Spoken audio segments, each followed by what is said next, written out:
Previous వీడియోలో మనం filter గురించి తెలుసుకుందాం. బేసిక్ లెవెల్లో ఎలా అప్లై చేయాలనేది. అది హోమ్ ట్యాబ్లోనే ఉంటుంది. అలాగే కీబోర్డ్లో కంట్రోల్ షిఫ్ట్ ఎల్లో అప్లై చేస్తే మనకు ఫిల్టర్ అనేది యాక్టివేట్ అయిపోతుంది. అలా కాకుండా ఇప్పుడు ఒక సెల్ని క్లిక్ చేసి రైట్ క్లిక్ ఇస్తే మనకు డైరెక్ట్గా మనకు ఏదైతే సెలెక్ట్ చేసామో దాని ద్వారా మనకు ఫిల్టర్ అనేది యాక్టివేట్ అయిపోతుంది. ఇప్పుడు రైట్ క్లిక్ ఇస్తే మనకి ఇక్కడ filter by selected cell value అనేది వచ్చింది. దాన్ని మనం క్లిక్ చేస్తే ఫిల్టర్ అనేది అప్లై చేయొచ్చు. మనం ప్రతి కాలం కూడా అప్లై చేసుకోవచ్చు. రిమూవ్ చేయాలంటే మళ్ళీ బ్యాక్ వెళ్ళి ఫిల్టర్ నొక్కి రిమూవ్ అని చెప్తే వచ్చేసింది. ఓకేనా, ఇది ఒక పద్ధతి అనమాట.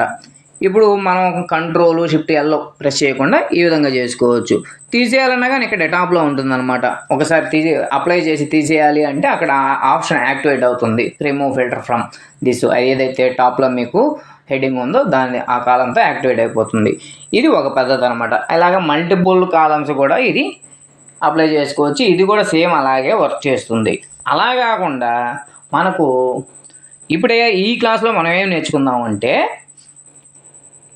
ఈ టేబుల్ రేంజ్కి ఇక్కడ ఏదైతే డేటా ఉందో ఆ డేటాను మొత్తం సెలెక్ట్ చేసి హెడ్డింగ్లతో పాటు కీబోర్డ్లో కంట్రోల్ టీ అని నొక్కారనుకోండి, అది డైరెక్ట్గా టేబుల్ ఫార్మేట్లోకి వెళ్ళిపోతుంది. ఇప్పుడు చూడండి, మొత్తం సెలెక్ట్ చేశాను కదా, సెలెక్ట్ చేసి కంట్రోల్ టీ కొడితే కీబోర్డ్లో ఈ విధంగా వచ్చింది. హెడర్స్ ఉన్నాయి కాబట్టి టిక్ పెట్టి ఓకే చేస్తే నాకు టేబుల్ ఫార్మేట్లోకి వచ్చేసింది. ఇక్కడ చూడండి, మనకు ఎప్పుడైతే టేబుల్ ఫార్మేట్లోకి మార్చానో ప్రీవియస్గా అయితే కనిపిస్తున్నాయి హెడ్డింగ్స్ బాగానే, ఇప్పుడు కనిపించలేదు. ఒకసారి టెక్స్ట్ కలర్స్ అనేవి మనకు హోమ్ ట్యాబ్లో ఉంటాయి. కలర్ చూద్దాం. మనకు హెడర్స్ అనేవి బాగా క్లియర్గా కనిపిస్తూ ఉంటే అండర్స్టాండింగ్ బాగుంటుంది. ఎందుకంటే మనం నెక్స్ట్ యాక్టివేట్ ఇప్పుడు అన్నిటికీ అప్లై చేసినప్పుడైతే నేమ్స్ అనేవి కనిపిస్తున్నాయి. ఇప్పుడు ఎప్పుడైతే మనం టేబుల్ ఫార్మేట్లో ఒక డేటాను మార్చామో మనకి ఏంటంటే అప్పుడు ఇక్కడ చూడండి, ఆల్ట్ ఈజ్ ఈక్వల్ టు గట్టుగానే మనకు టోటల్ అనేది వచ్చేసింది. ఎక్కడైతే నెంబర్స్ ఉన్నాయో అక్కడ నేను సమ్ చేస్తున్నా వాల్యూస్ని. Same alt is equal to అనేది ఆటో సమ్ ఫార్ములానే. ఇక్కడ టేబుల్లో అయితే కాలం వైజ్గా తీసేసుకుంటుంది. ఇప్పుడు నేను ఇక్కడ సెలెక్ట్ చేసి వద్దులేండి, ఈ విధంగా అవసరం లేదు, జస్ట్ ఇందాక చూపించాను కదా ఆ విధంగానే ఫిల్టర్ చేస్తే ఒకసారి చూడండి, ఫిల్టర్ చేసిన వాల్యూస్ ఏవైతే ఉన్నాయో వాటి వరకే టోటల్ అనేది వచ్చింది. ప్రీవియస్గా మనకు రాలేదు కదా. ఇక్కడ టేబుల్ ఫార్మేట్ వల్ల ఇది ఒక ఉపయోగం ఉంటుందన్నమాట. డైరెక్ట్గా నువ్వు ఫిల్టర్ చేసిన తర్వాత ఏవైతే మనకు కనిపిస్తున్నాయో వాటి టోటల్ కూడా మనం ఆటోమేటిక్గా అప్డేట్ అయిపోతాయి అనమాట. అది ఒక టేబుల్ ఫార్మేట్ ద్వారా వచ్చే ఉపయోగం. ఇంకోటి ఏంటంటే టేబుల్ ఫార్మేట్ అప్లై చేసిన తర్వాత మనకు స్లైసర్స్ అనేవి ఫామ్ అవుతాయి అన్నమాట. ఆప్షన్ కూడా మనకు ఉంటుంది. ఆ స్లైసర్ డిజైన్ కూడా చేసుకోవచ్చు. జస్ట్ స్లైసర్స్ అనేది ఎలా యాక్టివేట్ అవుతాయో చూపిస్తాను ఈ వీడియోలో మాత్రం.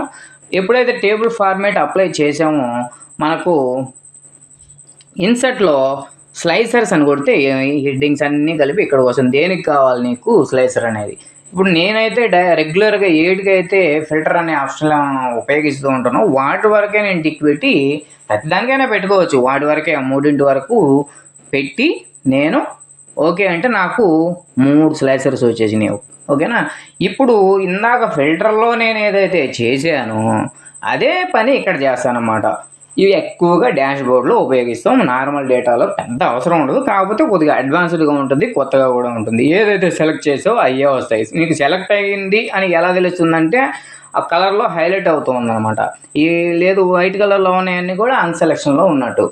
అలాగే మనకు అక్కడ ఉంది పైన 2 ఆప్షన్లు ఉంటాయి. క్లియర్ ఫిల్టర్ ఉంటుంది, అలాగే మల్టిపుల్ సెలెక్షన్ కూడా ఉంటుంది అన్నమాట ప్రతి స్లైసర్లో కూడా. ఇప్పుడు చూడండి, మనం ఈ మూడిట్లో ఏదైతే సెలెక్షన్ ఉందో ఆ డేటానే ఇక్కడ ఫిల్టర్ అవుతూ ఉంటుంది టేబుల్ మొత్తంలో. క్లియర్ చేస్తే మొత్తం 3 నుంచి క్లియర్ చేస్తే ఈ లాస్ట్లో ఉంది కదా, టాప్ రైట్లో ఉంది, అది క్లియర్ అనమాట. క్లియర్ కొట్టేస్తే మనకు మొత్తం డేటా కూడా వచ్చేస్తూ ఉంటుంది. అలాగే మల్టిపుల్ సెలెక్ట్ చేయాలి అంటే ఇక్కడ ఉంది కదా మనకు ఒక కలర్తో హైలైట్ అయ్యింది చూడండి, దాన్ని క్లిక్ చేసుకున్నప్పుడు మల్టిపుల్స్ అనేది సెలెక్ట్ చేసుకోవచ్చు. అలాగే మనం ఇక్కడ ఇంకో అడ్వాంటేజ్ ఏంటంటే ఏదైనా 2 సెలెక్ట్ చేయగానే మూడో దాంట్లో మీరు గమనిస్తే డేట్లు అక్కడ కలరు కొన్నింటికి మాత్రమే వస్తుంది, కొన్ని మాత్రం డల్గా ఉంటాయి. ఎందుకంటే ఆ డేటుల్లో ఆ ఐటమ్ సెలెక్ట్ చేసిన ఐటమ్ లేదు అని ముందుగానే తెలిసిపోతూ ఉంటుంది. అంత దూరం కూడా అవసరం లేదు. ఇప్పుడు మనం ఏదైతే సెలెక్ట్ చేసుకున్నామో ఆ డేటాని ఇక్కడ రిఫ్లెక్ట్ అవుతూ ఉంటుంది. ఇప్పుడు ఇంతవరకు చాలు. స్లైసర్స్ డిజైన్ ఎలా చేయాలి? ఇప్పుడు స్లైసర్ పెట్టగానే ఎలా ఉంటే గలీజ్గా ఉంటుంది కదండి. స్లైసర్ని కూడా బాగా డిజైన్ చేసుకోవచ్చు. ఎందుకంటే పైన మీరు గమనిస్తే స్లైసర్ అనే ఒక ఆప్షన్ ఉంది కదా, స్లైసర్ డిజైన్ దాన్ని క్లిక్ చేస్తే స్లైసర్ డిజైన్లోకి వెళ్తుంది. ఆ స్లైసర్ డిజైన్లో మనం వివిధ రకాలుగా చేయవచ్చు. డిజైన్ కూడా మనకు యాక్చువల్గా ఇది ఉపయోగించేది ఎక్కడంటే డాష్ బోర్డ్లో ఉపయోగిస్తారు. ఆ స్లైసర్ డిజైన్ గురించి ఇప్పుడైతే నేను చెప్తున్నాను. ఓకేనా? Thank you.